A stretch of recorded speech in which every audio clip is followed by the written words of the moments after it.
قرآن شروع ہوتا ہے الف لام میم ذالک الکتاب لا ریب فیہ ھدی للمتقین۔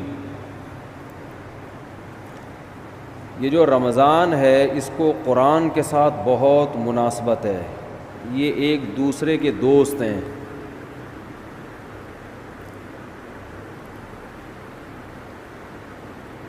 اسلام کے زندہ ہونے کی، اسلام کے برحق ہونے کی علامتوں میں سے ایک بہت بڑی علامت رمضان کا مہینہ ہے۔ کوئی بھی جھوٹی دعوت، کوئی بھی جھوٹا مذہب 1400 سال گزرنے کے بعد بھی اتنا زندہ اور اتنا ایکٹیو نہیں ہو سکتا جتنا اسلام ہے۔ پوری دنیا میں ایک ہلچل مچ جاتی ہے، پوری دنیا میں مسجدیں بھر جاتی ہیں، لوگ سحری اور افطاری کے انتظامات شروع کر دیتے ہیں، اور اللہ نے جو کتاب اپنے حبیب صلی اللہ علیہ وسلم پر نازل فرمائی اور یہ بتایا کہ یہ آخری کتاب ہے اور اس کی حفاظت میں خود کروں گا، تو اس کی حفاظت کرنے کے جو اللہ نے انتظامات کیے، ان انتظامات میں سے ایک انتظام تراویح کی نماز تھی۔ یہ وہ نماز ہے جو دوسرے مذاہب میں، آسمانی مذہبوں میں ہمیں نہیں ملتی، یہ وہ نماز ہے۔ اگر یہ تراویح کی نماز یہودیوں کے پاس ہوتی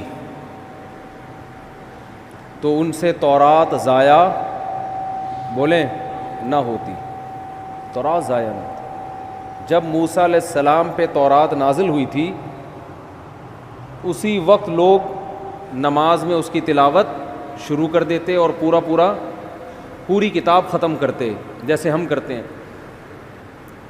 تو اتنے لاکھوں اس کے حافظ پیدا ہو جاتے اور پڑھتے پڑھتے پڑھتے پڑھتے وہ آج اسی طرح ہوتی جیسے حضرت موسیٰ پر نازل ہوئی تھی۔ یار بھائی اس کو دن میں سیٹ کیا کرو بیٹھ کے، اس وقت نہ تجربے کیا کرو۔ جو بھی لایا ہے نا یہ آپ کی ذمہ داری ہے، یہ ان کی نہیں ہے۔ وہ ان کو لانے کیوں دیا آپ نے؟ یہ تو آپ زیادہ سمجھتے ہیں نا مائک کیسا ہونا چاہیے۔ اب یہ آدھا یہاں تک آ رہا ہے، تراویح میں بھی ٹینشن، وہ بیٹھے گا ہی نہیں، وہ کیسے بیٹھے گا؟ یہ تو آپ کل صدر جائیں صبح اور لے کر آئیں، ٹھیک ہے نا؟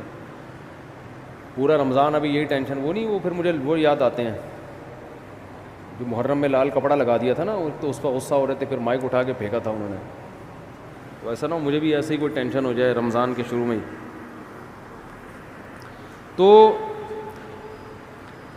اگر موسیٰ علیہ السلام کو تراویح ملتی رمضان کی،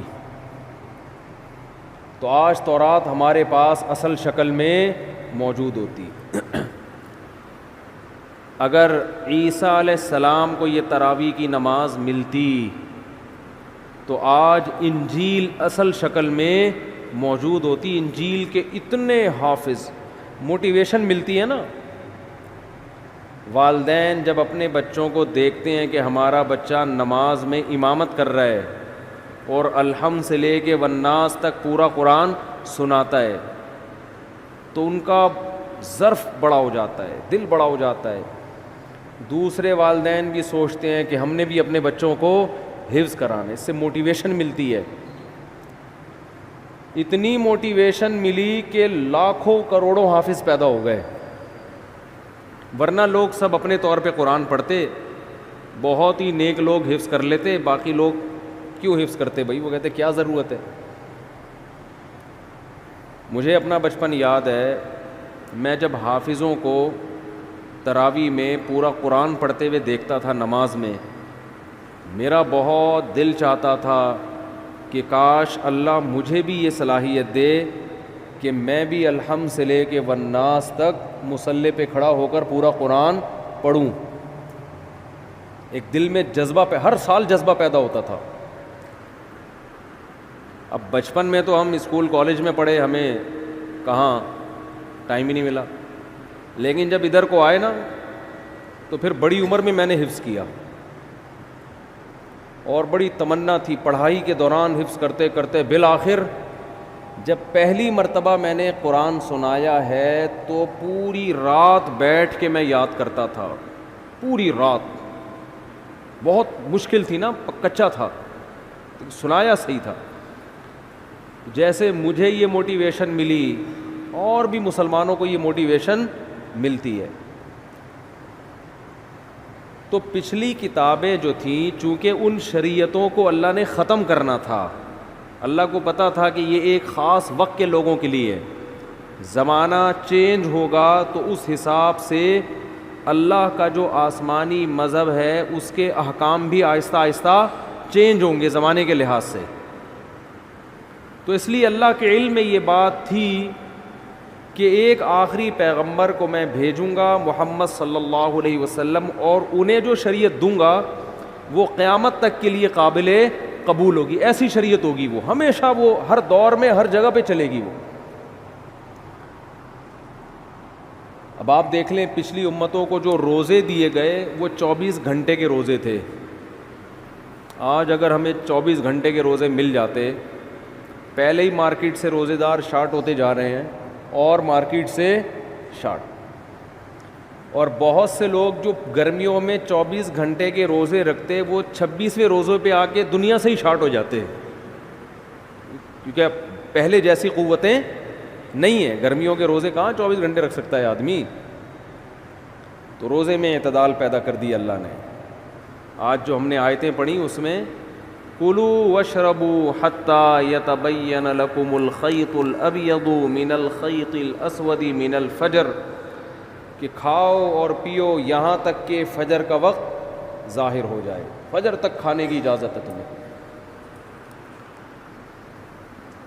تو یہ جو تراویح میں ہم قرآن پڑھتے ہیں نا, یہ رسول اللہ صلی اللہ علیہ وسلم نے شروع کیا. اللہ نے آپ پر وحی کی. ایک رات آپ صلی اللہ علیہ وسلم نکلے گھر سے. نبی صلی اللہ علیہ وسلم تہجد اپنے گھر پہ پڑھا کرتے تھے, مسجد میں جا کے نہیں پڑھتے تھے, حالانکہ گھر اور مسجد ساتھ ساتھ ملے ہوئے تھے. لیکن آپ صلی اللہ علیہ وسلم مسجد میں تشریف لے گئے. صحابہ کو اندازہ ہوا کہ جب نبی مسجد میں آ رہے ہیں اس کا مطلب سب کو دعوت دی جا رہی ہے کہ جماعت سے نماز ہوگی. یہ اس کی سائن اور اس کی علامت تھی, کیونکہ نوافل آپ صلی اللہ علیہ وسلم گھر میں اکیلے پڑھا کرتے تھے, اور تہجد میں کبھی کبھار 2-4 صحابہ ساتھ ہو گئے, زیادہ تعداد آپ کے ساتھ تہجد میں شریک نہیں ہوتی. اسی وجہ سے فقہاء نے لکھا ہے کہ نفل نمازوں میں 3-4 سے زیادہ افراد کی جماعت یہ شریعت میں پسندیدہ نہیں ہے. یہ اپنی طرف سے آپ نفل کی جماعتیں نہیں کر سکتے بڑی بڑی, کیونکہ نبی نے نہیں کی ہیں. اشراق کی نماز اکیلے پڑھی, اوابین اکیلے پڑھی ہے.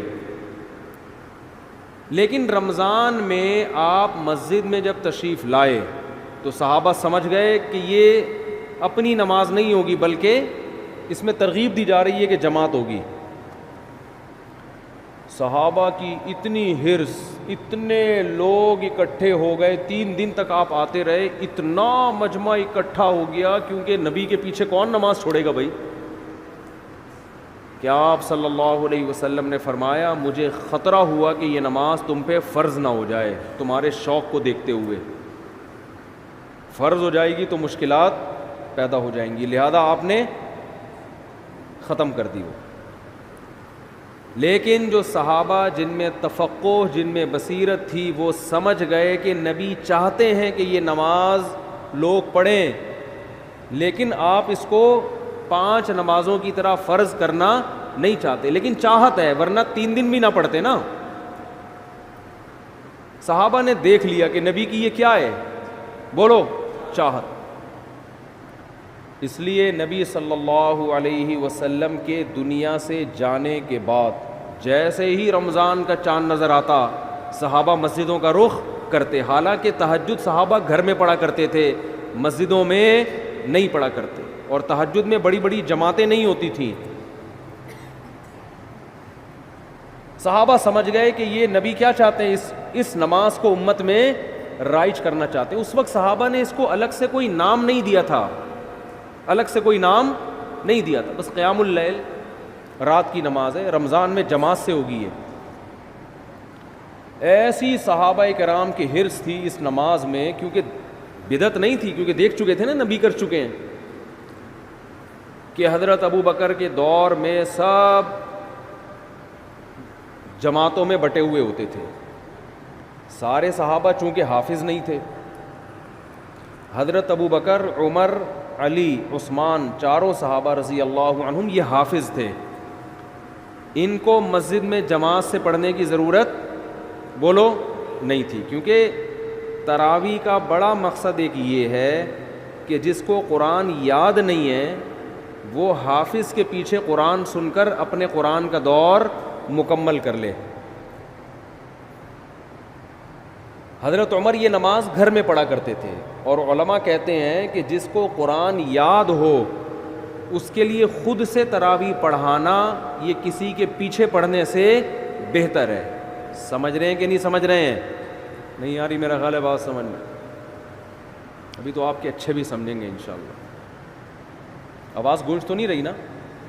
گونج رہی ہے، بہت گونج رہی ہے یار، کچھ کرو یار اللہ کا واسطہ، مجھے سمجھ میں نہیں آ رہی۔ رمضان آتے ہی ٹینشن اسٹارٹ۔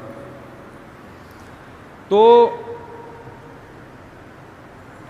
جو حافظ ہے نا، حافظ جو خود پورا قرآن پڑھ سکتا ہے، اسے چاہیے اپنی الگ جماعت کرائے، الگ جماعت، تاکہ اس کا قرآن کیا ہو جائے، پورا ریپیٹ ہو جائے۔ جو حافظ نہیں ہے وہ حافظ کے پیچھے پڑھیں، صحابہ یہی کیا کرتے تھے۔ نبی نے فرمایا نا 73 فرقوں میں سے جنتی کون ہے؟ جو میرے اور صحابہ کے طریقے پر۔ تو صحابہ کیا کرتے تھے، حضرت ابو بکر کے دور میں جو قاری اچھا لگتا کہ بھئی آپ زیادہ اچھا پڑھتے ہو، چلو بسم اللہ کرو، آگے کھڑے ہو، ہم آپ کے پیچھے نیت باندھتے ہیں۔ یہ رمضان کے علاوہ یہ کام نہیں ہوتا تھا۔ اگر رمضان کے علاوہ ہوتا نا، حضرت ابو بکر روکتے، بدعت کہہ کے روکتے اس کو کہ یہ تم نے کیا شروع کر دیا نیا کام۔ حضرت ابو بکر کے دور میں تراویح کی نمازیں ہوئیں، لیکن سب نے اخپل طریقے سے پڑھی ہے، جماعتیں ہوئیں، ایک مسجد میں کئی جماعتیں ہوتی تھیں۔ بھائی مجھے یہ والا قاری پسند ہے، اس کی آواز اچھی ہے، چلو بھائی آ جاؤ۔ مجھے وہ والا اچھا لگ رہا ہے، اس کی آواز اچھی ہے، چل بھائی میں اس کے پیچھے پڑھوں گا، آپ اس کے پیچھے پڑھیں۔ بعض لوگ اسپیڈ کو دیکھ رہے ہوتے ہیں، آواز کے بجائے کس کو دیکھتے ہیں؟ بھائی فلاں کی اسپیڈ تیز ہے، ہم اس کے پیچھے پڑھیں گے۔ امید ہے صحابہ تو یہ نہیں کرتے ہوں گے اسپیڈ، ٹھیک ہے نا، وہ کون زیادہ اچھا پڑھتا تھا۔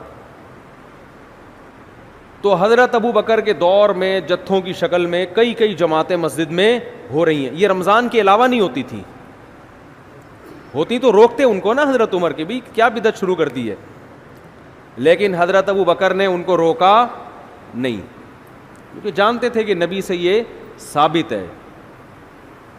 حضرت عمر رضی اللہ تعالیٰ عنہ کا دور آیا، آپ رمضان میں مسجد میں آئے، رات کے وقت دیکھا کوئی ادھر نماز پڑھ رہا ہے جماعت سے، کوئی ادھر پڑھ رہا ہے، کوئی ادھر پڑھ رہا ہے، ایک رونق مسجد میں۔ حضرت عمر نے فرمایا کہ یہ ایک امام کے پیچھے جمع ہو جائیں تو کتنا اچھا ہو۔ ہر آدمی اخپل طریقے سے کیوں پڑھ رہا ہے بھائی؟ مسجد میں کیا ہونا چاہیے؟ بولو، ایک امام، ایک بڑی جماعت ہو نا، کیونکہ نبی صلی اللہ علیہ وسلم نے رمضان کی راتوں میں جو 3 دن تراویح پڑھی، وہ مسجد کو ایک رونق دی ہے، اور وہ ایک امام تھے اور ان کے پیچھے سب نے نماز پڑھی ہے۔ تو مسجد کی رونق اس میں ہے کہ ہر آدمی اخپل طریقے سے کسی امام کے پیچھے نماز پڑھنے کے بجائے ایک امام کے پیچھے بولو نماز پڑھے۔ وہ دن اور آج کا دن مسجد حرام میں بھی اور مسجد نبوی میں بھی ایک ہی امام کے پیچھے تراویح ہوتی چلی آ رہی ہے۔ جتنی رکعتیں حضرت عمر نے حکم دیا تھا نا امام کو پڑھائے، نہ ان رکعتوں میں کمی بیشی ہوئی اور نہ اس طریقے میں کمی بیشی ہوئی جو طریقہ حضرت عمر نے شروع کیا تھا۔ اب اس میں علماء 2 حصوں میں بڑھ گئے۔ بعض علماء نے کہا کہ حضرت عمر رضی اللہ تعالی عنہ نے جو ایک امام کے پیچھے لوگوں کو جمع کیا تو اصل حکم یہ نہیں تھا، اصل یہ تھا کہ ہر آدمی اپنی الگ جماعت کرا سکتا ہے۔ لہذا ان علماء نے کہا، جیسے کہ بعض سعودی عرب کے علماء کی رائے ہے کہ آج بھی تراویح میں مسجد میں 2 جماعتیں جائز ہیں. یہ بعض علماء کی رائے ہے کہ بھئی حضرت ابو بکر کے دور میں کتنی جماعتیں ہوتی تھیں؟ بہت سی جماعتیں ہوتی تھیں. لیکن جمہور کا قول یہ ہے, جس میں حنفی بھی شامل ہیں, حنفیہ, کہ ٹھیک ہے ہوتی تھیں, لیکن جب حضرت عمر نے اس کو ختم کر دیا اس سسٹم کو, اور باقی تمام خلفائے راشدین نے, حضرت عثمان, حضرت علی نے دوبارہ وہ 2 جماعتیں شروع, 2 یا زیادہ جماعتیں نہیں بلکہ ایک امام کے پیچھے, تو اب حضرت عمر کے فیصلے کے بعد ایک مسجد میں تراویح کی 1 سے زیادہ جماعتیں جائز, بولو نا, نہیں ہیں. کیوں جائز نہیں ہے؟ رسول اللہ صلی اللہ علیہ وسلم نے فرمایا, علیکم بسنتی و سنت الخلفاء الراشدین المہدیین, کہ میری اور خلفائے راشدین کی سنت کو لازم پکڑو. بات سمجھ میں نہیں آ رہی میرا خیال ہے. تو جنہوں نے خلفائے راشدین کی سنت کو نبی کے کہنے پہ لازم پکڑا, وہ مسجد میں کتنی جماعتیں کرتے ہیں؟ 1. اور اس میں رونق بھی ہے. اور بعد کے خلفائے راشدین نے حضرت عمر کے اس کارنامے کو بہت سراہا. حضرت علی رضی اللہ تعالی عنہ ایک دفعہ مسجد نبوی میں نکلے رمضان میں, دیکھا ایک امام کے پیچھے لوگ تراویح پڑھ رہے ہیں. فرمایا اللہ عمر کی قبر کو نور سے بھر دے, او کما قال, کہ اس نے ہماری مسجدوں کو رونق بخش دی. مجمع بڑا ہو گیا نا, تو اس میں مسجد میں کیا ہوتی ہے؟ رونق. ہر آدمی اخپل طریقے سے پڑھ رہا ہو, 2 ادھر پڑھ رہے ہو, 2 ادھر, ان کی آوازیں بھی آپس میں کیا ہوں گی؟ ٹکرائیں گی. پھر لوگوں میں بحث بھی ہوگی, وہ والا زیادہ اچھا پڑھ رہا ہے, وہ اس کی اسپیڈ بہت تیز ہے, آ جا ادھر آ جا. ہوتا ہے نا ایسے. ہمارے یہاں تو یہ پھٹا شروع ہو جاتا ہے نا, ابے وہ آدھے گھنٹے میں ایسے پورا اسپیڈ سے بھاگا ہے, تو ابھی کیا کر رہا ہے. مسجدوں میں نا یہ مقابلے ہوتے ہیں. تمہارے یہاں تراویح کتنے بجے ختم ہوتی ہے؟ کہتے 10 بجے. ابے تمہارے یہاں 10, ہمارے یہاں تو 9:45 پہ ختم ہو جاتی ہے. ایسا فخر کرتے ہیں جیسے 15 منٹ بچا کے پتہ نہیں یہ کیا کوئی بزنس کریں گے, کروڑوں روپے کمائیں گے اس میں. تو بہت صحابہ کرام مسجدوں کو کیا کر دیا کرتے تھے؟ بھر دیا. انہوں نے نام نہیں دیا اس کو تراویح کا, لیکن وہ یہ جانتے تھے کہ یہ ایک ایسی نماز ہے جو رمضان کے ساتھ خاص ہے, اس اسٹائل میں ہوگی, اتنی رکعتیں ہوں گی. پھر بعد میں اسلاف نے اس کو تراویح کا نام دے دیا کہ بھئی الگ نام دے دو. نام دینے پر نہ اللہ کی طرف سے کوئی پابندی, نہ گورنمنٹ کی طرف سے. نام کیوں دیا تراویح کا, وہ میں بیانات میں بہت دفعہ بتاتا رہتا ہوں. ترویحہ 4 رکعتوں کے بعد ان کی عادت تھی تھوڑا آرام کرنے کی, تو 4 رکعتوں کو ایک ترویحہ کہا, اور تراویح کئی دفعہ 4 رکعتیں, اس لیے 8 رکعتوں پر تو یہ لفظ بیٹھتا ہی نہیں ہے.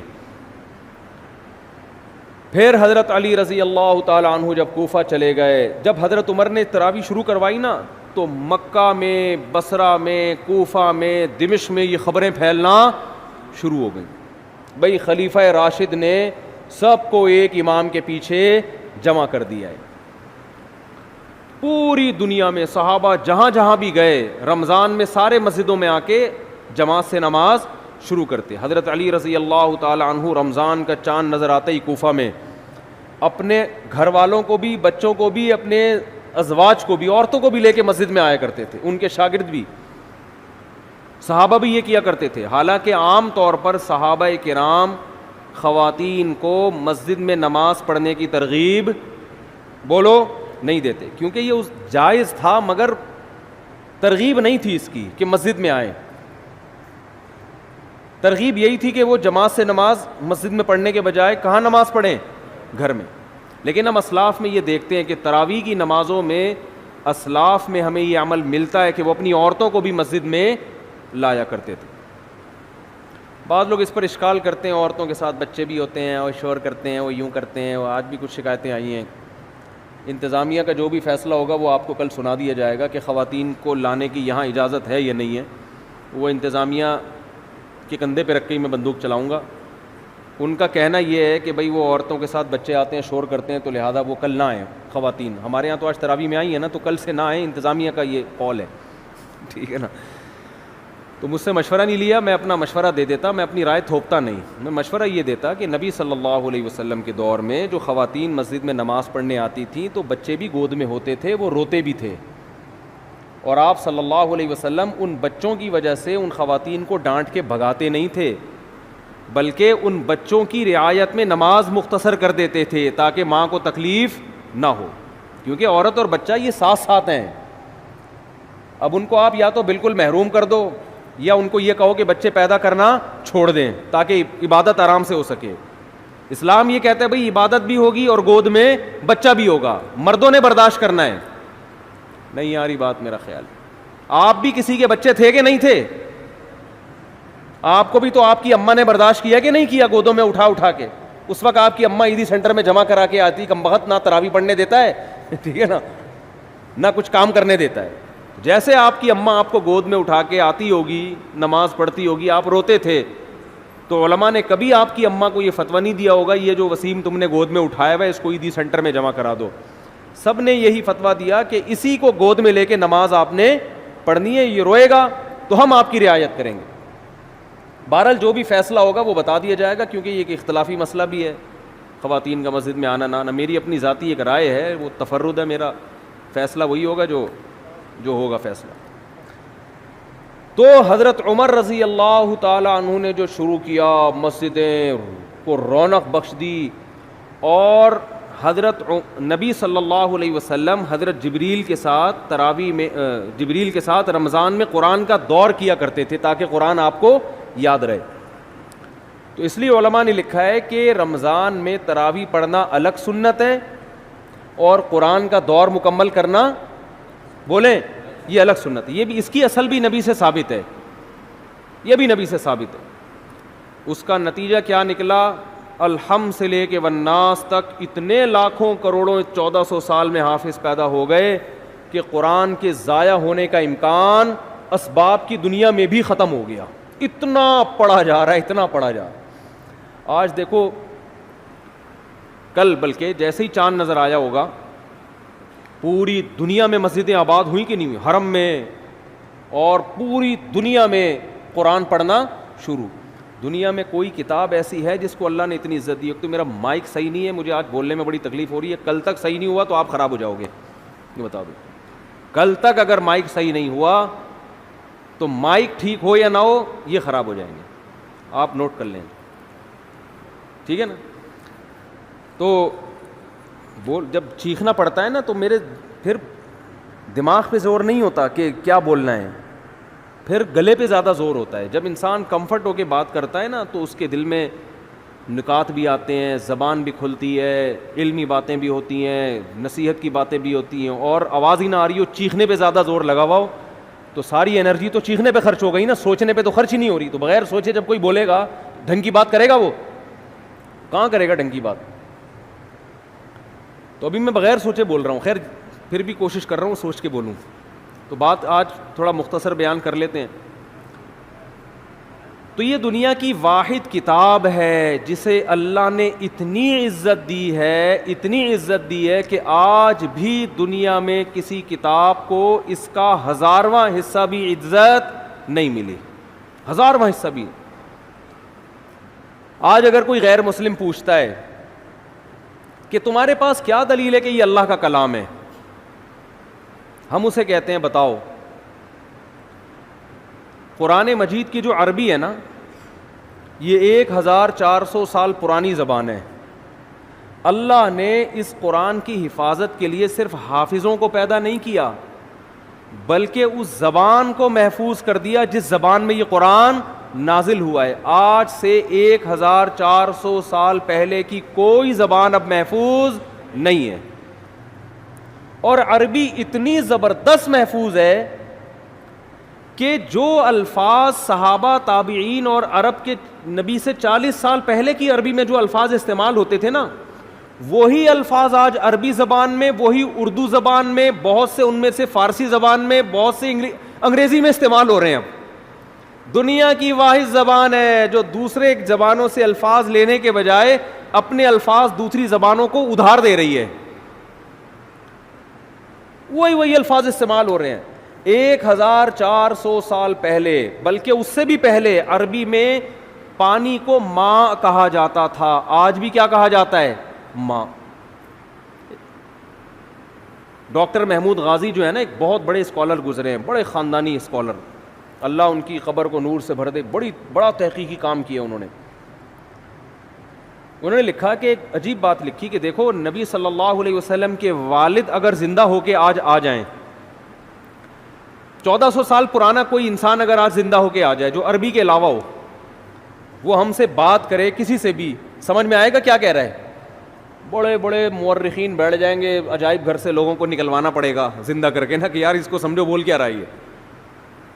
لیکن انہوں نے کہا کہ رسول اللہ صلی اللہ علیہ وسلم کے والد اگر آج زندہ ہو کے آ جائیں، حضرت عبداللہ، اور آج وہ ہم سے ہم کلام ہوں، کوئی بھی بات کریں، دنیا کے 20 ملک کے کروڑوں عوام اس کو سمجھے گی. ایک ملک نہیں، 20 کے قریب ملک ہیں جن کی زبان عربی ہے، وہ 20 ملک کے لوگ ان کی زبان سمجھیں گے، پورا پورا ایک ایک لفظ سمجھیں گے یہ کیا کہہ رہے ہیں، ایک ایک لفظ سمجھیں گے.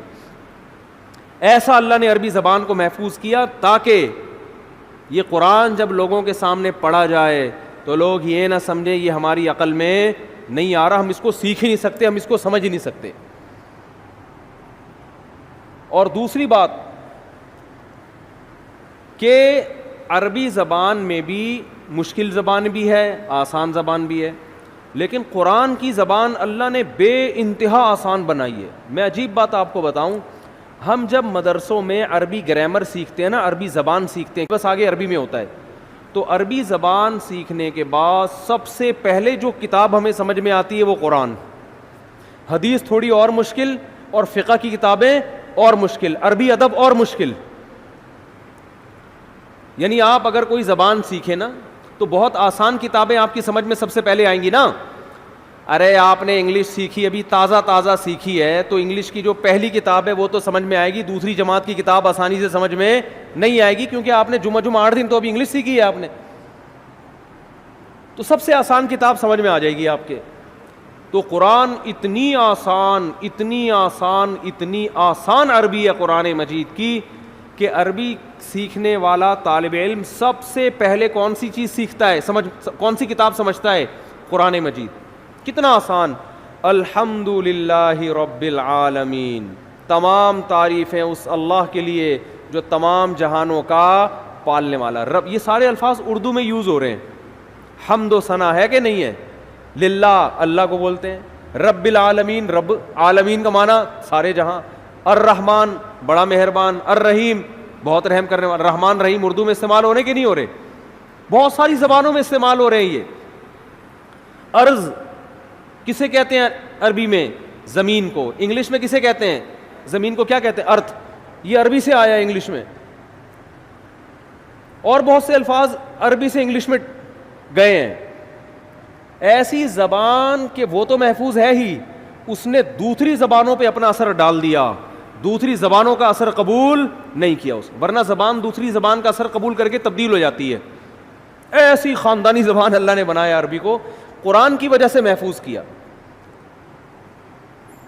الرحمن الرحیم، مالکی، مالک کا لفظ اردو میں استعمال ہوتا ہے، مالک کا معنی مالک. یوم الدین، یوم کسے کہتے ہیں؟ دن کو کہتے ہیں نا، یوم سیاہ. الدین روز جزا. ایاک نعبد، نعبد عبادت سے نکلا ہے، عبادت کا لفظ اردو میں نعبدو بنا دیا نا اس کو، عبادت کا لفظ استعمال ہوتا ہے. تو ایسی زبان کہ اتنی صاف ستھری، اور ایسی. ایک انگریز نے یہ بات لکھی ہے، بڑی خاندانی بات، اس کو نوٹ کر لیں. اس نے یہ کہا ہے، گورے کی بات ہے، مجھے موقع ملا میں اس کا حوالہ پیش کروں گا، کہ اگر کوئی شخص یہ چاہتا ہے کہ لوگ اس کی تحقیق سے 1000 سال بعد بھی اس طرح فائدہ اٹھائیں جیسے آج اٹھا رہے ہیں، تو وہ کتاب اگر لکھنا چاہتا ہے تو ایسی کتاب میں اس کے لیے عربی کے علاوہ اس کے پاس کوئی آپشن نہیں ہے. نہیں آ رہی بات؟ یعنی آپ یہ چاہتے ہیں نا کہ آپ کی کتاب 1000 سال بعد بھی لوگ سمجھیں، تو عربی زبان کے علاوہ کسی اور کتاب میں آپ کسی اور زبان میں آپ ایسی کتاب نہیں لکھ سکتے. اور یہ بالکل صحیح کہا انگریز نے. اس نے یہ بات کی ہے کہ عربی میں 1000 سال پہلے کی جو کتابیں ہیں نا، جو لکھی گئی ہیں، 1200 سال پہلے جو کتابیں لکھی گئی ہیں، چاہے وہ سائنس کے موضوع پر ہوں، چاہے وہ دین کے موضوع پر ہوں، چاہے وہ فزکس کے موضوع پر ہو، جو مسلمان سائنسدان ہے. البیرونی نہیں تھا فلکیات، ماہر فلکیات تھا 800 سال پہلے البیرونی. اس نے کرو ٹریگنومیٹری کی بنیاد رکھی ہے. جتنی کرو ٹریگنومیٹری ہے نا آج گورے جو استعمال کرتے ہیں یہ ساری البیرونی سائنسدان کی ایکویشنز ہیں. تو ہمارے شیخ حضرت مفتی رشید احمد صاحب نے البیرونی کی کتابیں پڑھ کے کرو ٹریگونومیٹری سیکھی ہے, اور پوری کیلکولیشن کرنا یہاں بیٹھے بیٹھے قبلہ کہاں ہے, اور جو کرو ٹریگونومیٹری بہت مشکل ہوتی ہے اس کی ایکویشنز. تو وہ 700 سال پہلے کے سائنسدان کی کتاب پڑھ کے انہوں نے عربی وہ ٹریگونومیٹری سیکھی ہے. لیکن 700 سال پہلے انگلش میں لکھی ہوئی کوئی کتاب آج سمجھ میں آ سکتی ہے کیا؟ پتہ نہیں اس وقت انگلش تھی بھی کہ نہیں تھی, کوئی اور زبان ہوگی جو بعد میں جا کے انگلش میں کنورٹ ہوئی ہے. حتیٰ کہ گوروں نے جو 150-200 سال پہلے انگلش میں کتابیں لکھی ہیں, آج انگلش سیکھنے والے جو انگلش جاننے والے لوگ ہیں ان کو 150-200 سال پرانی انگلش سمجھنے میں اچھی خاصی مشکل ہوتی ہے, اور 100 سال کے بعد وہ ان کی عقل سے بالکل اوپر کی چیزیں ہو جائیں گی. کیا خاندانی زبان ہے یار. اس نے کہا کہ بھئی آپ نے عربی میں جو 1000 سال پہلے کی کتابیں, ہم قدوری جو پڑھتے ہیں نا فقہ کی کتاب, وہ تقریباً 1100 سال پرانی کتاب ہے, لیکن طالب علم بڑے آرام سے پڑھتا ہے. وہ تاریخ کی جو کتابیں عربی میں لکھی گئی ہیں 1300 سال پہلے کی کتابیں ہیں. 1300 سال پہلے بھی جو ہے نا جو ہسٹری لکھی گئی ہے جو 100 سال کے کام ہوئے تھے. محمد ابن اسحاق مشہور مورخ ہے, وہ تقریباً 1300 سال پہلے کتابیں لکھ کر گیا تاریخ کی. غزوہ بدر, غزوہ احد, یہ ہوا, پھر وہ تو بہت قریبی زمانہ تھا نا نبی کے دور کا. وہ کتابیں آج ایسے سمجھ میں آتی ہے 2 اور 2 4 کی طرح. تو بتاؤ 1300 سال پرانی کوئی زبان ہے جو آج سمجھ میں آئے؟ تو اس انگریز نے لکھا کہ عربی وہ واحد زبان ہے کہ آپ اگر اپنی سائنسی تحقیقات عربی میں لکھیں گے تو آپ کی ان تحقیقات سے 1000 سال بعد بھی فائدہ اٹھایا جا سکے گا.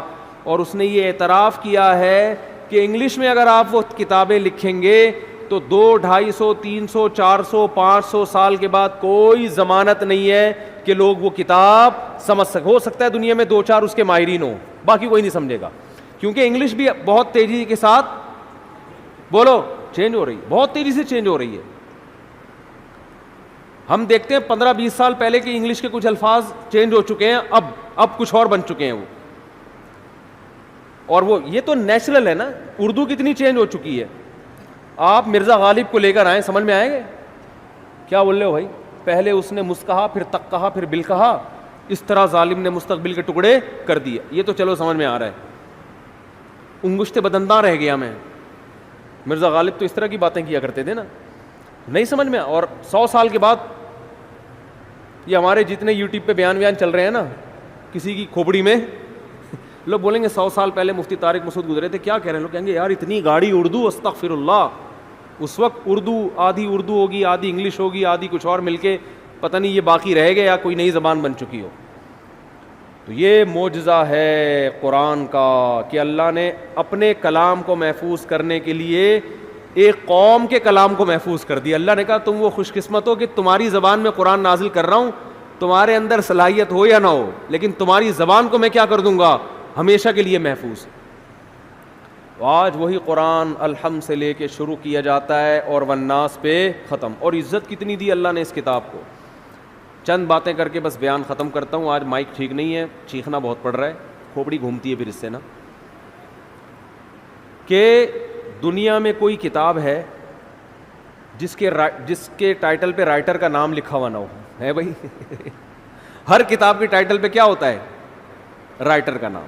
حتیٰ کہ بائبل پر بھی رائٹر کا نام لکھا ہوا ہوتا ہے. قرآن وہ واحد کتاب ہے جس کے ٹائٹل پہ رائٹر کا نام بولو نہیں ہے, اس لیے کہ اس کا رائٹر کون ہے. اور رائٹر بھی نہیں ہے اللہ, اللہ متکلم ہے. اللہ نے یہ لکھی نہیں ہے, اللہ نے کلام کیا. یہ اور عزت دے دی اللہ نے اس کو, کلام کیا.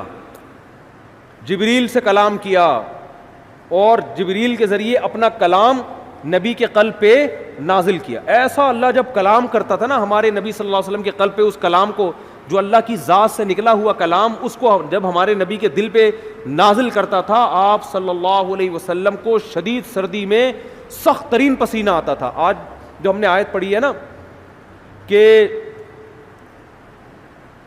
کلوا واشربوا حتی یتبین لکم الخیط الابیض من الخیط الاسود من الفجر, پہلے یہ آیت نازل ہوئی کہ تم صبح سحری کے وقت تک کھا سکتے ہو جب تک سفید دھاگا کالے دھاگے سے جدا نہ ہو جائے. اصل میں اللہ تعالیٰ یہ بتا رہے تھے کہ اتنی روشنی ہو جائے کہ سفید اور کالے دھاگے میں فرق تمہیں نظر آنا شروع ہو جائے. یہ جب ہوتا ہے جب مشرق کی طرف سورج کی روشنی ایسے لمبائی میں پھیلنا شروع ہوتی ہے. اب صحابی کی سمجھ میں ہی نہیں آیا, وہ سمجھے کہ اس آیت کا یہی مطلب ہے کہ کالا دھاگا اور سفید دھاگا, حالانکہ یہ کنایا تھا کہ صبح صادق ہو جائے. تو وہ صحابی جو تھے نا وہ یہ لے کے بیٹھ گئے اور دھاگوں میں فرق کرنے لگے. تو جب فرق کرنے لگے تو پریشان ہوئے, نبی صلی اللہ علیہ وسلم کے پاس آئے کہ اللہ کے کلام کا مطلب کیا ہے. تو آپ صلی اللہ علیہ وسلم پر اللہ نے ایک لفظ نازل کیا چھوٹا سا, کلوا واشربوا حتی یتبین لکم الخیط الابیض من الخیط الاسود, کہ رات یعنی کالا دھاگا سفید دھاگے سے جدا ہو جائے یعنی فجر کا وقت ہو جائے. تو یعنی فجر اتنا لفظ نازل کیا اللہ نے, من الفجری کا لفظ. اور امی عائشہ فرماتی ہیں کہ اتنا سا لفظ جب نبی پہ نازل ہوا تو شدید سردی میں آپ صلی اللہ علیہ وسلم کے پسینہ ٹپکنا شروع, ایسے نچڑنا شروع. ہم سمجھ گئے کہ آپ پر کیا نازل ہو رہی ہے, وہی. جب آپ صلی اللہ علیہ وسلم نارمل حالت میں آئے تو آپ نے کیا لفظ پڑھا, من الفجر, بس اتنا سا لفظ. تو یہ اللہ کا کلام تھا. ایک اور دلچسپ واقعہ ہمیں ملتا ہے احادیث میں, قرآن مجید کی آیتیں نازل ہوئیں, لا یستوی القاعدون من المؤمنین, جو مومنین میں پیچھے بیٹھنے والے لوگ ہیں وہ ان کے برابر نہیں ہو رہے جو میدان جہاد میں بولو لڑتے ہیں. پیچھے بیٹھنے والے آگے میدان جہاد میں لڑنے والوں کے برابر, بولتے کیوں نہیں یار, کیا ہو گیا, نہیں ہے. وہ لڑ رہے ہیں میدان میں, قربانیاں دے رہے ہیں, تم یہاں پیچھے بیٹھے ہوئے ہو. ٹھیک ہے تم نماز پڑھ رہے ہو, زکوٰۃ دے رہے ہو, عبادت کر رہے ہو, لیکن ان سے ایسا تھوڑی ہوا. تو ہاتھ ضائع ہونے کا خطرہ, آنکھیں ضائع ہونے کا خطرہ, شہادت کا خطرہ, گرفتاری کا خطرہ, وہ 10 خطرے مول رہے ہیں. تو تم کیسے سمجھتے ہو کہ تم ان کے برابر ہو سکتے ہو؟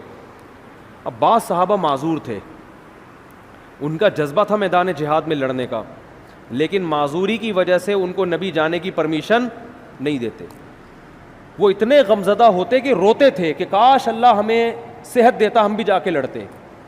اب جب یہ آیتیں نازل ہوئیں تو ان کا دل تو اور بیٹھ گیا کہ بھئی ہمارا تو بالکل انہی کی طرح لڑنے کا جذبہ ہے, ہمارے بازوؤں میں طاقت نہیں, ہمارے کوئی نابینا تھے, کوئی بیچارے معذور تھے پاؤں سے, کوئی اپاہج تھے, تو ہمیں تو نبی روکتے ہیں, ورنہ ہمارا تو جذبہ ہے. اور اللہ نے کہا کہ تم ان کے برابر نہیں ہو سکتے, جبکہ ہم تو روتے ہیں یہاں بیٹھ کے, کاش ہمیں بھی وہاں جانے کا موقع ملتا. تو جب یہ نبی صلی اللہ علیہ وسلم کے سامنے صحابہ نے اشکال کیا نا, تو ایک صحابی فرماتے ہیں کہ آپ صلی اللہ علیہ وسلم کی ران مبارک میری ران پر تھی, ران مبارک میری ران پر تھی. تو کہتے ہیں کہ میں نے دیکھا نبی پر وحی کے آثار ظاہر ہونا شروع. صحابہ گئے نبی کی خدمت میں, یا رسول اللہ ہم تو معذور ہیں, اور اللہ کہہ رہے لا یستوی القاعدون من المؤمنین والمجاہدون فی سبیل اللہ, پیچھے بیٹھنے والے اللہ کی راہ میں جہاد کرنے والوں کے برابر نہیں ہیں. تو ہم تو شوق سے تھوڑی پیچھے بیٹھے ہیں. تو صحابی کہتے ہیں کہ نبی صلی اللہ علیہ وسلم کی ران مبارک کو میں نے دیکھا, اتنی وزنی ہو گئی کہ مجھے لگا کہ میری ٹانگ چٹخ کے پچک جائے گی, ہڈی ٹوٹ جائے گی اس کی, اتنی بھاری ران ہو گئی آپ صلی اللہ علیہ وسلم کی. اور آپ پر ایسے کپ کپی کے آثار, تھوڑی دیر میں آپ صلی اللہ علیہ وسلم کا جسم ہلکا ہو گیا, اور آپ نے ایک لفظ کی تلاوت کی, غیر اولی الضرر, بشرطے کہ ان کو کوئی مجبوری, بولو نا یار, یہ اردو میں تو بڑا لمبا لفظ ہو گیا, بشرطے کہ ان کو کوئی مجبوری نہ ہو. آواز نہیں آ رہی مجھے, کون سا جا رہی ہے میری آواز, میرا بھی کھوپڑی خراب ہو رہی ہے, آواز نہیں آ رہی ان کو, تصویر پہ گزارا کریں. تو غیر اولی الضرر, بشرطے کہ ان کو ضرر نہ ہو. اردو میں تو یہ لفظ بہت لمبا ہے, عربی میں غیر اولی الضرر, بس اتنا سا لفظ نازل ہوا ہے اللہ کی طرف سے. اور صحابی کہتے ہیں اتنا جسم بوجھل ہو گیا کہ میری ٹانگ مجھے قریب تھا کہ ٹوٹ کے چٹک کے پچک جائے گی وہ. اور ایسے آپ صلی اللہ علیہ وسلم کے پسینہ نچڑنے لگا جہاں پہ. میں یہ سوچتا تھا کہ جب اللہ نے یہ نازل کرنا ہی تھا ہے بھائی کہ جو پیچھے بیٹھنے والے لوگ ہیں وہ آگے جانے والوں کے برابر نہیں ہے بشرطے کہ ان کو کوئی معذوری نہ ہو تو پہلے ہی نازل کر دیتا. کیا ہو گیا بھائی, کیا ہو گیا یار, تاکہ صحابہ کو اشکال ہی نہ ہوتا. صحابی نے آ کے اشکال کیا کہ ہم تو عذر سے بیٹھے ہوئے ہیں تو ہم بھی ان کے برابر نہیں ہیں جو آگے لڑ رہے ہیں. پھر اشکال کیا, پھر اللہ نے کیا دیا, جواب دیا. تو اس کی ضرورت کیا تھی؟ اللہ کو تو پتا تھا کہ ان کے دل میں اشکال پیدا ہوگا, تو اللہ اشکال کرنے سے پہلے ہی پوری آیت نازل کر دیتے نا. پہلے آدھی نازل کی, پھر اس میں ایک جوڑ دیا, ایک اس میں جو ہے نا گویا کہ ایک پیوند لگایا گیا ہے. تو اصل میں یہ حکمت تھی قرآن کی حقانیت, قرآن کی حقانیت کہ نبی اپنی طرف سے ایک لفظ کا بھی اس میں اضافہ نہیں کر سکتے, ورنہ نبی اس کی تشریح کر دیتے نا کہ بھائی تم جو میرے پاس آئے ہو اور یہ پوچھ رہے ہو کہ پیچھے بیٹھنے والے آگے بیٹھنے والوں کے برابر نہیں ہیں, تو میں نے اللہ سے پوچھا, اللہ نے مجھے بتا دیا ہے. میرا وہی تو ویسے بھی آتی تھی نا جس کو حدیث کہا جاتا ہے, یہ بھی تو اللہ سے پوچھ کے ہی باتیں کرتے تھے آپ صلی اللہ علیہ وسلم. تو میں نے اللہ سے پوچھا, اللہ نے بتایا کہ اس میں خود بخود یہ شرط لگی ہوئی ہے کہ بشرطے کہ کوئی عذر نہ ہو, یہ بتا دیتے. لیکن نہیں, اللہ نے یہ ثابت کرنا تھا کہ اس میں نبی اپنی طرف سے کوئی ایڈیشن بولو نہیں کر سکتے, اور صحابہ کو یہ بھی دکھانا تھا کہ یہ نبی کے اپنے الفاظ نہیں ہیں, یہ آسمان سے نازل ہوئے ہیں. اپنے الفاظ میں انسان کی یہ کیفیت نہیں ہوتی, یہ واقعی من جانب اللہ الفاظ نازل ہو رہے ہیں کہ ایک لفظ نے اتنا بوجھل بنا دیا کہ آج تم نے اپنی آنکھوں سے دیکھ لیا کہ تمہاری ٹانگ ٹوٹ کے ہلاک ہونے والی تھی. اس کا مطلب یہ ایک لفظ کا بوجھ ہے جو اللہ کی ذات سے نکلا اور پیغمبر کے قلب پہ نازل ہوا, تاکہ صحابہ کو اور اطمینان ہو جائے کہ یہ ان کا کلام نہیں ہے. اپنے کلام کے وقت یہ کیفیت تھوڑی ہوتی ہے انسان کی. تو ایسا اللہ نے حفاظت کا وعدہ کیا, اور کیسی عزت دی اللہ نے. کتاب پہ ٹائٹل پہ مؤلف کا نام بولو نہیں, تعارف کیا ہو رہا ہے. کتاب میں انٹروڈکشن ہوتا ہے نا شروع میں, یہ کتاب فلاں سن میں لکھی گئی ہے, ایک حادثہ ہوا تھا اس کے نتیجے میں ہم نے یہ لکھی. قرآن اپنے آپ کو انٹروڈیوس کیا کرواتا ہے, ذالک الکتاب, اے لوگو یہ کتاب ہے.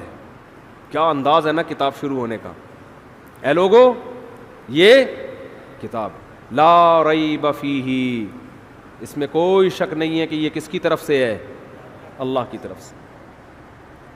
اے اللہ یہ لکھی کیوں گئی ہے, یہ نازل کیوں کی گئی ہے, ہدن, یہ تمہیں گائیڈ کرے گی صحیح کیا ہے اور بولو غلط کیا. یعنی پہلے جملے میں ہی بتا دیا کہ اس جیسی دنیا میں کوئی کتاب ہے نہیں, کیونکہ گائیڈنس قرآن کے علاوہ کوئی کتاب کرتی نہیں ہے.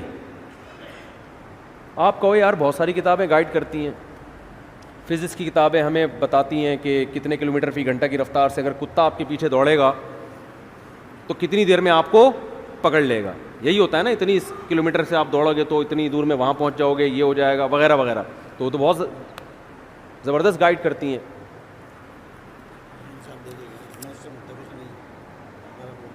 بھائی انتظامیہ کی مشاورت صحیح بات طے کی گئی ہے کہ حالات اور کورونا کو مد نظر رکھتے ہوئے خواتین کے لیے تراویح کا انتظام نہیں کیا گیا, چونکہ کچھ خواتین آ گئی تھیں اس لیے وقتی طور پر پردے کا انتظام کیا گیا ہے. خواتین سے درخواست ہے کہ وہ اپنے گھر پر تراویح پڑھیں, کل سے مسجد میں پردے کا انتظام نہیں ہوگا. چلو ٹھیک ہے, سنا دی ہم نے بھائی اعلان. تو کیا کہہ رہا تھا میں, گائیڈنس, گائیڈ صرف یہ کرے گی آپ. اصل میں یہ جو گائیڈنس مل رہی ہے نا کہ میری گاڑی کہاں سے ٹھیک ہوگی, یہ خاندانی گائیڈنس تھوڑی ہے, صحیح ہے نا, میرا گردے کی پتھری کیسے نکلے گی. اصل میں تو گائیڈنس خاندانی وہ ہوتی ہے جو آپ کو آپ کی منزل بتائے. دیکھو آپ سفر میں راستہ بھول گئے کہ جانا کہاں ہے, تو بہت سے لوگ آپ کو گائیڈ کرتے ہیں, کچھ آپ کو بتاتے ہیں واش روم کہاں ملے گا آپ کو تاکہ آپ کا پیٹ کیا ہو جائے, تھوڑا ہلکا ہو جائے. گائیڈ تو وہ بھی کر رہا ہے, اس کو آپ اتنی ویلیو نہیں دیں گے. ایک یہ بھی گائیڈ کرے گا یار ادھر ہوٹل ہے وہاں کھانا کھا لینا, لیکن آپ کو جو اصل گائیڈنس چاہیے وہ کیا, کہ میری منزل کہاں ہے, مجھے جانا کہاں ہے. ان چیزوں میں آپ دوسرے درجے میں دلچسپی لوگے, پہلے آپ اس فکر میں لگے رہو گے کہ مجھے منزل کا پتہ چل جائے, میں نے جانا کہاں ہے. مثال کے طور پر آپ جا رہے ہو پشاور کی طرف, راستہ بھول گئے, اب آپ سب سے زیادہ فکر اس کی نہیں کرو گے کہ واش روم کہاں ہے, ہوٹل کہاں ہے, پانی کہاں سے ملے گا, چائے کا گٹکا کہاں سے ملے گا, نسوار کی دکانیں کہاں آئیں گی, گٹکے کی کہاں آئیں گی. سب سے پہلے کھوپڑی میں مسلط ہوگا آپ کے بھائی جان پشاور کا راستہ یہ ہے بھی کہ نہیں ہے. ایسا نہ ہو میں الٹا جا رہا ہوں اور پشاور کے بجائے اور دور ہوتا چلا جاؤں, میرا سفر کیا ہو جائے گا, ڈبل ہو جائے گا. سب سے پہلے انسان کو یہ فکر ہوتی ہے کہ میری منزل کہاں ہے, مجھے جانا کہاں ہے. تو قرآن کہتا ہے تمہیں قرآن یہ گائیڈ کرے گا کہ تم پیدا کیوں ہوئے, تم نے جانا کہاں ہے, تمہاری پیدائش کا مقصد کہاں ہے, الٹیمیٹ ویژن کیا ہے تمہارا. اس ویژن کو سامنے رکھ کر چھوٹے موٹے ویژن آتے رہیں گے دائیں بائیں, وہ تو ٹھیک ہے, واش روم بھی جانا ہے, شادی بھی کرنی ہے, بچے بھی پیدا کرنے ہیں, اور ہسپتال بھی بنانے, اور ڈاکٹر بھی پیدا ہوں گے, اور انجینئر بھی پیدا ہوں گے. یہ تو سارے سفر کے راستے کے لوازمات ہیں. جیسے موٹر وے پہ قیام و طعام کا انتظام بھی ہوتا ہے, لیکن موٹر وے قیام و طعام کے لیے نہیں بنی ہے, آپ کو کراچی سے پشاور پہنچانے کے لیے بنی ہے. بہت مشکل ہے بھائی بات سمجھانا. اصل مقصد موٹر وے کا کراچی سے آپ کو عزت کے ساتھ پشاور پہنچانا, لاہور پہنچانا, ملتان پہنچانا ہے. درمیان میں قیام و طعام اور واش روم اور مسجدیں, یہ موٹر وے کا اصل مقصد نہیں ہے. یہ تو مسافر کو منزل تک پہنچنے والے کو درمیان میں لوازمات چاہیے ہوتی ہے. تو قرآن کے علاوہ جتنی کتابیں ہیں وہ آپ کو آپ کی ضرورت کے معاملے میں گائیڈ کرتی ہیں کہ گاڑی پنچر ہو جائے تو وہاں سے جڑوانا. لوگ آپ کو گائیڈ کر رہے ہوتے ہیں, میکینک اس کے وہاں سے ملیں گے, انجن آئل کتنے دن میں تبدیل ہوگا, آپ کا اپنے پھیپھڑے کب خراب ہوں گے, کورونا سے کیسے بچنا ہے, ویکسین آ گئی ہے کہ نہیں آ گئی ہے. یہ قیام و طعام ہے درمیان میں, ٹھیک ہے نا. قرآن آپ کو بتائے گا کہ جس زندگی کی موٹر وے پہ تم چل رہے ہو تو اس موٹر وے میں تمہارا اصل ہدف کہاں ہے, اور کتنے کلومیٹر کے بعد تم نے دائیں مڑنا ہے, اور کتنے کلومیٹر کے بعد تم نے بائیں مڑنا ہے. بہت مشکل ہے ماموں بات سمجھانا. آج کل ہم جب چھوٹے بچے تھے نا تو جب بات سمجھ میں آئی تھی اس کو ماموں کہتے تھے. ہم کیا کہتے تھے اس کو, ماموں. ماموں بات سمجھ لیا, سمجھا. ماموں اس لیے کہ پیار سے نا, کہ تجھے بڑا بھی بنا رہا ہوں میں. بڑا ماموں بڑے ہوتے ہیں نا, اور ننیال کا رشتہ ذرا محبت والا ہوتا ہے, چاچو تھوڑے سے سخت ہوتے ہیں نا, ددیال والا ہوگا. تو ماموں کا مطلب ہوتا ہے کہ اب تمیز سے بات انشاءاللہ سمجھ میں آئے گی. تو قرآن نے انٹروڈکشن کروایا, ہدن, یہ کیا ہے, یہ گائیڈنس. اے اللہ اگر یہ گائیڈنس ہے, کیسا خاندانی تعارف ہو رہا ہے یار. شروع ہی ایسا عجیب, اس سے لگتا ہی نہیں کہ یہ انسان کا کلام ہے. اور محمد صلی اللہ علیہ وسلم کا یہ کلام ہوتا تو نہ آپ کسی اسکول میں پڑھے, نہ کالج میں پڑھے, نہ لکھنا جانتے, نہ پڑھنا جانتے. انہیں کیا پتا تھا یار اس طرح سے کلام کو شروع کرنا ہے بھائی. ہدن کیا ہے, ہدایت. ہادی بھی نہیں کہا کہ ہدایت دینے والی, یہ تھوڑی ویلیو کم ہو جاتی. ہدن سراسر ہدایت ہے, اے ٹو زیڈ, الحم سے لے کے والناس تک سراسر کیا ہے, ہدایت. دیکھو کوئی شخص عدل کرنے والا ہوتا ہے اسے لوگ کہتے ہیں عادل ہے, عدل کرنے والا. اور جب غلو کرنا ہوتا ہے کہتے ہیں یہ تو سراپا عدل ہے. عدل کا دوسرا نام ستار بھائی, عدل کا دوسرا نام یہ ہے. کہتے کہ نہیں کہتے, اس کا مطلب مبالغہ کر رہے ہیں بھائی, عدل نام ہی اسی کا ہے. تو دوسری شرط قرآن نے بتائی ہدن.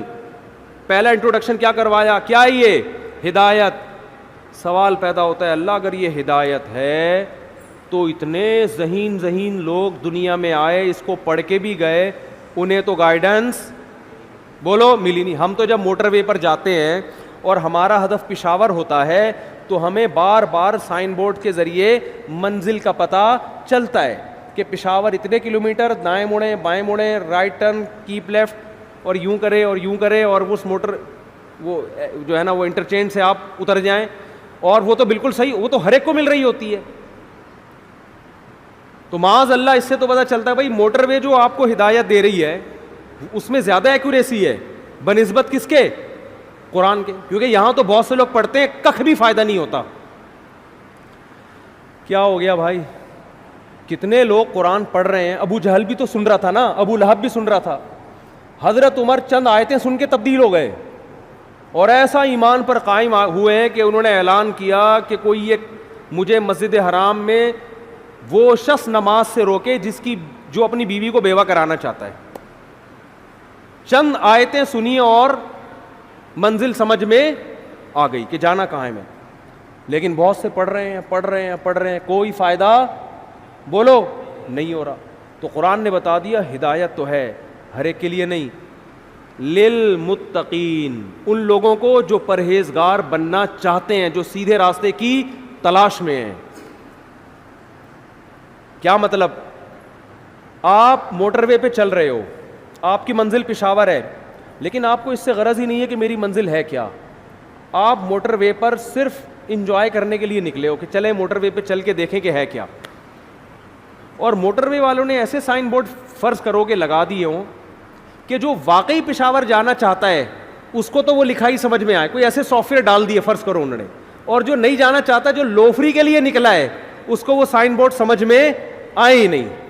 تو موٹر وے کی انتظامیہ میں تو یہ طاقت نہیں ہے, لیکن خدا میں یہ طاقت ہے کہ وہ اپنے کلام میں ایسا اثر پیدا کر دے کہ جو سیدھے راستے کا متلاشی ہوگا اس پر یہ آیتیں اثر کریں گی.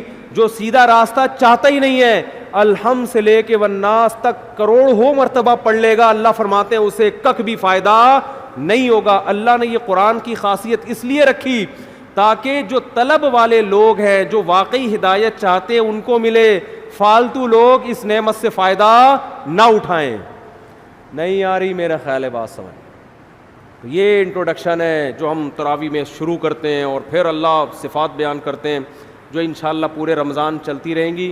آپ لوگ تراویح بھی پابندی سے پڑھیں گے انشاءاللہ, اور تراویح کے بعد جو روزانہ یہ بیان ہوگا اس میں بھی پابندی کے ساتھ بیٹھیں گے, اس نیت اور جذبے کے ساتھ کہ عید کا چاند نظر آنے سے پہلے پہلے اپنے آپ کو مکمل چینج بولو کرنا ہے.